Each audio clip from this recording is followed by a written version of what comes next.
I have to respond to the remarks of Senator De Lima. It is only fair na bigyan niyo ako ng 1 minute.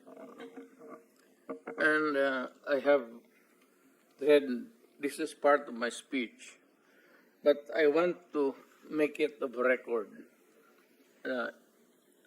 Ito yung the long and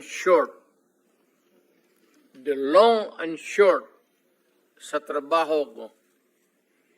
Nung mayor ako, pati presidente ako, is that the jobs nung dalawang trabaho was never easy.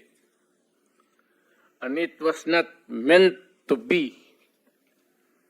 I have tried to do the best I can to address the problem of illegal drugs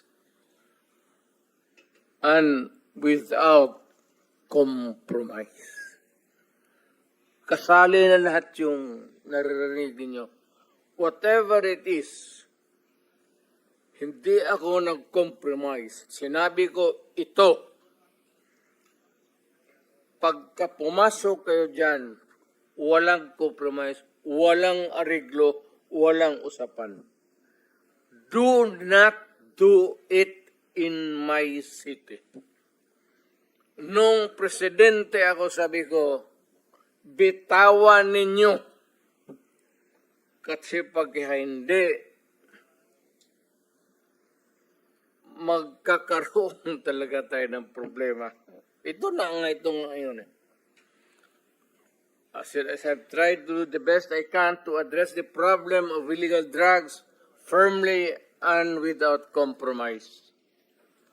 Yan ang gusto ko lang iiwan dito bago ako aalis.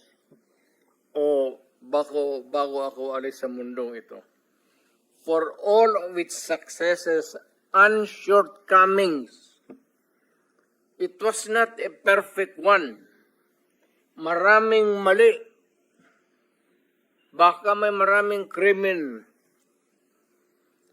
Alam mo, gusto ko lang iiwan ito sa Pilipino. I would never have any other chance maybe in the future.